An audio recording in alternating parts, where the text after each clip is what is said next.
Hola, en esta clase vamos a hablar sobre memoria a largo plazo, sobre sus distintas clasificaciones y cómo ésta influye en la comunicación y en el lenguaje. Hay claridad de que la memoria a largo plazo se procesa en el cerebro y se almacena en el cerebro. Hay personas que sufren daños específicos en algunas zonas del cerebro que no le permiten almacenar nueva información o recordar información previa. También hay algunos centros que ya están definidos donde se procesa al menos la memoria a largo plazo.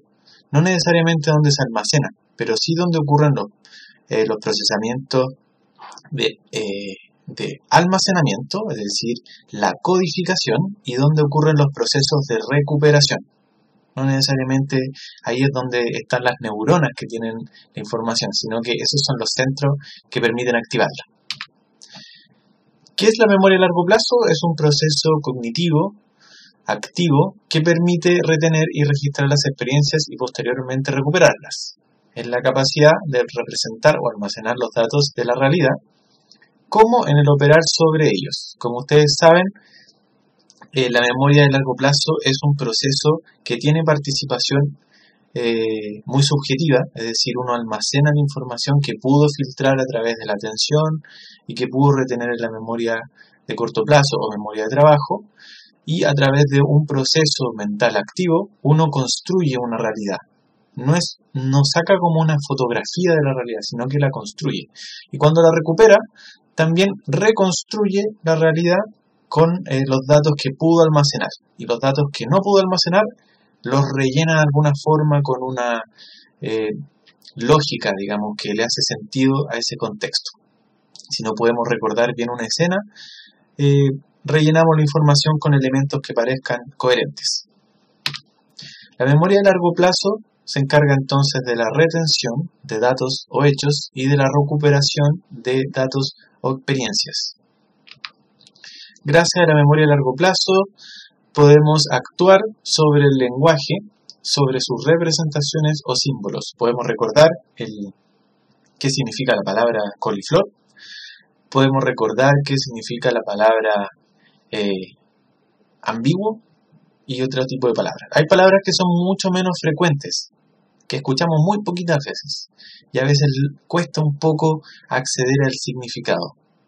Estamos un poco confusos, tenemos una idea general o simplemente fallamos en el significado.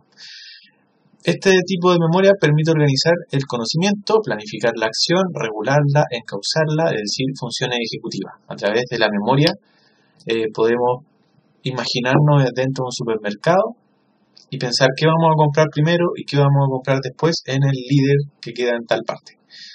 Gracias a que lo recordamos, digamos, podemos actuar sobre esa realidad y planificar una acción.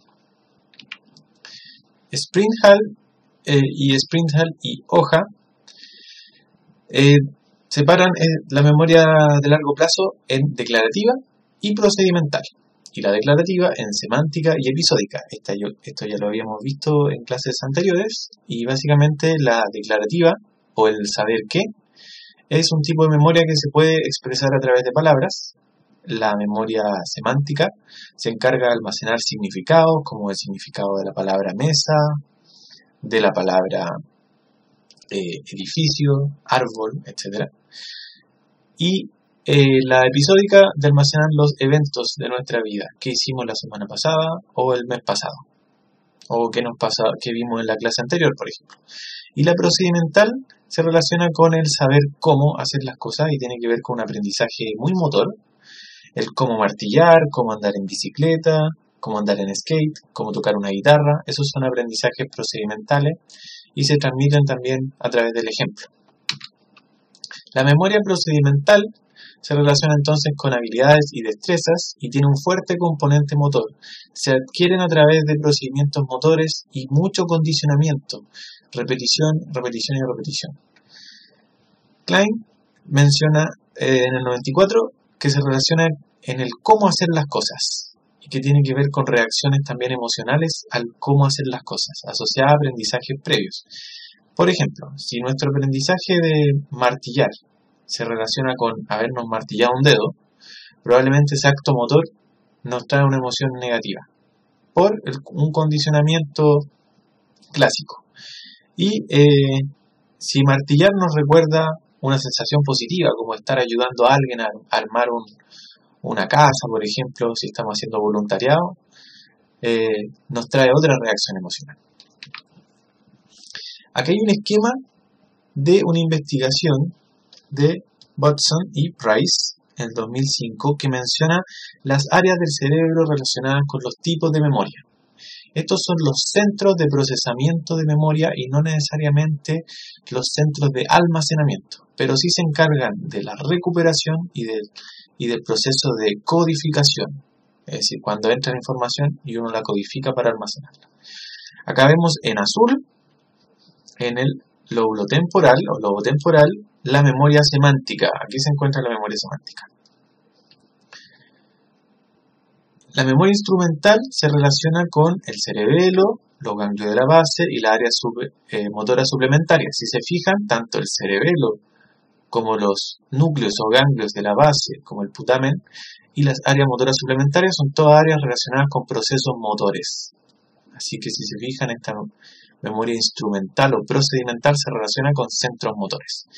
Y la memoria de trabajo o memoria a corto plazo se relaciona con la corteza prefrontal. Tiene mucho sentido, ya que si la corteza prefrontal nos permite resolver problemas, planificar, inhibir ciertas conductas o manejar información, claramente está relacionado con la memoria de trabajo. Así que si se produce un daño en la corteza prefrontal, además de dañar nuestras funciones ejecutivas, también van a estar dañadas las funciones de memoria de trabajo, con las consecuencias lingüísticas correspondientes. Si se daña el lóbulo temporal, van a estar dañadas la recuperación o la codificación semántica.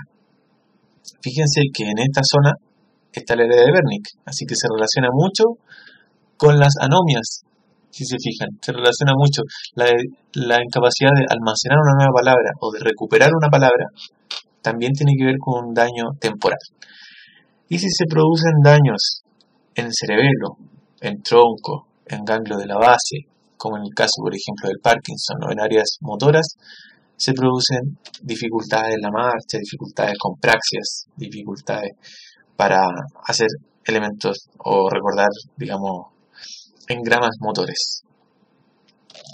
Ejemplos de memoria procedimental son las rutinas deportivas, cómo pegarle a la pelota para que salga con efecto, rutinas de la vida diaria, como bañarse, cómo abrir la puerta de nuestra casa, etcétera, apagar la luz, etcétera, etcétera.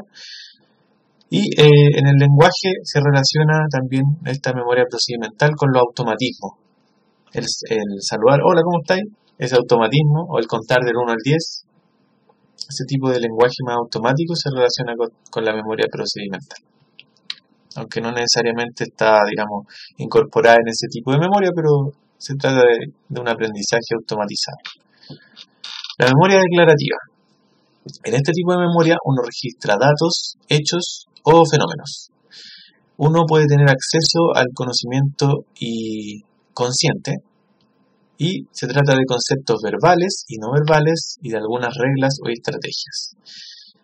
La memoria explícita se puede recuperar de forma consciente y se puede comunicar a través del lenguaje. Uno también puede recordar un procedimiento, por ejemplo, recuerden en este momento cómo se le pega una pelota con una paleta. Piensen en una paleta de playa y una pelota de tenis. Lo pueden sentir, lo pueden recordar. Pero no se puede verbalizar, o no de manera, digamos, muy fina. Springhall y colaboradores mencionan que es un almacén en el cual se guardan nombres, fechas, hechos, lugares, caras y experiencias pasadas. Este es el lugar, digamos, que almacena este tipo de información. Estamos hablando de la memoria declarativa.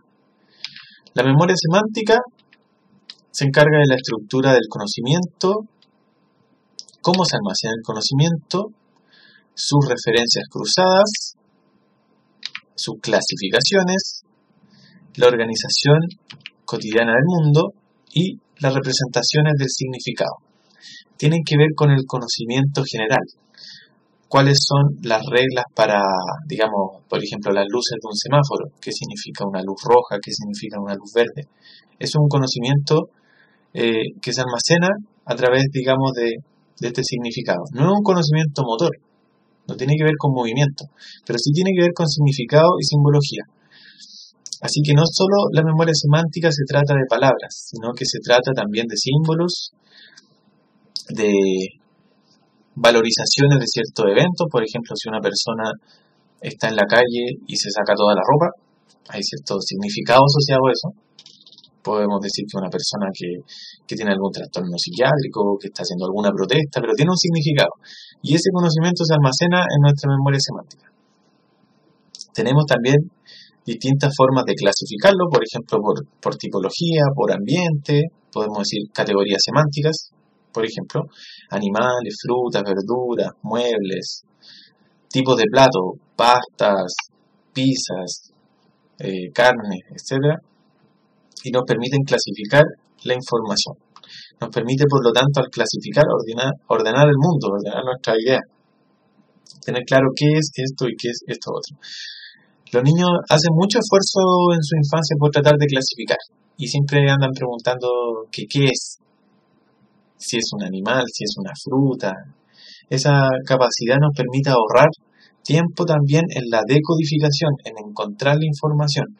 Si nos dice, piensa en 3 animales, es mucho más fácil recordar palabras en ese formato que simplemente como recuerdo libre. ¿Dónde se almacena esta memoria semántica de la que estamos hablando? Se almacena en el lobo temporal inferolateral, en esta zona que está en azul. La memoria semántica es más que un diccionario interno. Los conceptos verbales y no verbales que están almacenados también están relacionados con cierto otro tipo de información y están definidos por propiedades que los relacionan con otros conceptos. Es decir, no hay un diccionario interno que tenga una definición de cada palabra en nuestra mente, sino que lo relacionamos con ciertas cosas.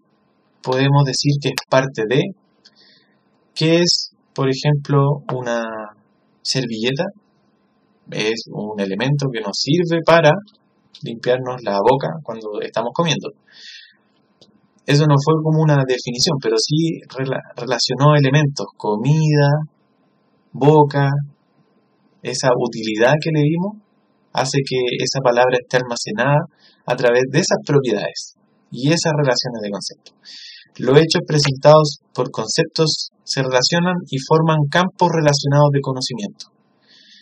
La memoria semántica es muy personal porque se define a través de las experiencias personales,